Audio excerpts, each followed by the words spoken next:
God bless you, 210 family. Pastor Antoine here, praying that you are having a great Thursday. Man, if you missed yesterday's War Room Prayer and Guide Night Bible Study, you absolutely missed a treat. What an amazing experience we had yesterday in prayer, but also in Bible study, as we continue to navigate the thought of the power of inspection. Remember, last Sunday we started to talk about this and having some intentionality when it comes to reflecting on the different things that are going on in our life. Remember, we talked about some things that some of the ruins are inherited and some of the things that we create. When we start things and we stop things, we leave ourselves exposed. So for the remainder of this week, I want to really encourage you and challenge you.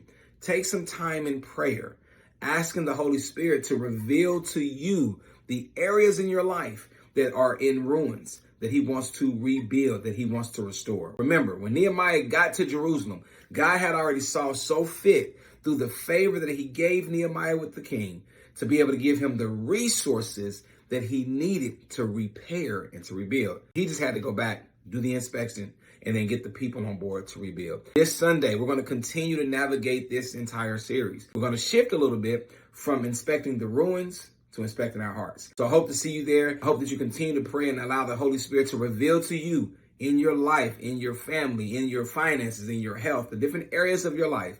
What are the things that you need to inspect? Because he desires to rebuild. Remember that we see you as living as God's masterpiece, not just knowing you're his masterpiece, but we want you to see you living as his masterpiece, fully restored in your relationship with the Lord, but also with your purpose.